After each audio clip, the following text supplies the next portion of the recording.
Continuing with the definition, the second definition will be of phase deviation.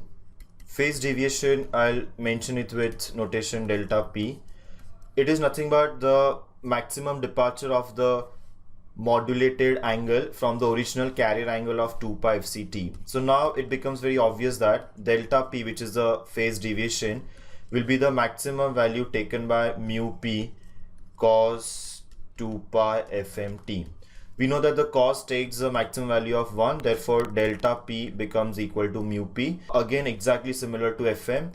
Phase deviation is nothing but the modulation index. Moving on, if you remember last time in case of fm we had defined frequency sensitivity. Similarly here we will define something called as phase sensitivity. That is simply because we are varying phase directly in proportion to the instantaneous amplitude of modulating signal.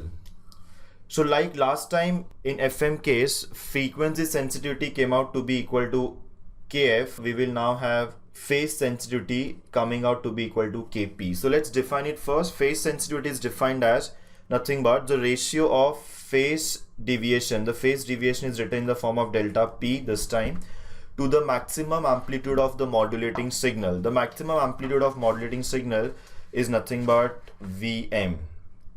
So why delta P upon Vm is equal to Kp? That is simply because if you remember some time back we had replaced a term of constant using mu p, and mu p was replacing nothing but constant Kp along with Vm. And you can see mu p is nothing but delta P. Mu p is exactly same as delta P. So I can write this as delta P. So if you now take the ratio of delta P upon Vm, if Vm goes to the other side, then it simply becomes equal to Kp.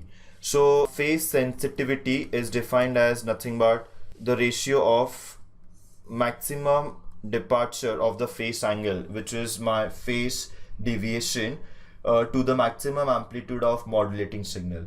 So guys, once again, let us understand the significance. If you have large values of mu p, that means the phase modulation index is very large. This simply represents the greater depth of the modulation. In that case, the value of delta p will also be very large.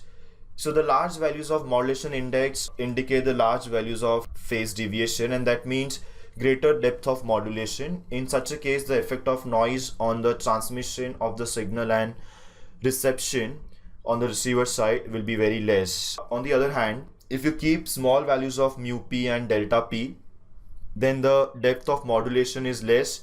The quality of the reproduced signal on the receiver side may not be as good as the quality in the case where the values of mu p and delta p will be very large. So if I consider the same modulating signal being given to FM and PM system, then we had derived Kf expression in the previous case. Kf comes out to be delta F upon Vm. And when the same modulating signal is given to a phase modulation system with phase sensitivity Kp, then we just now we can see that the Kp is equal to delta P upon Vm.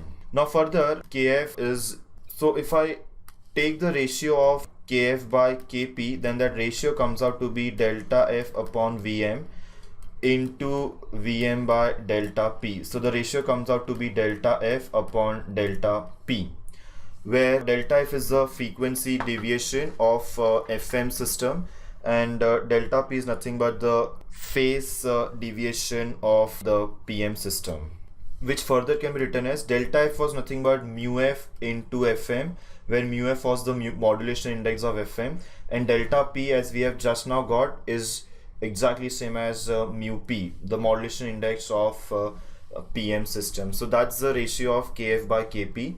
But please remember, again, all these expressions are valid only when modulating signal is single frequency sinusoidal signal.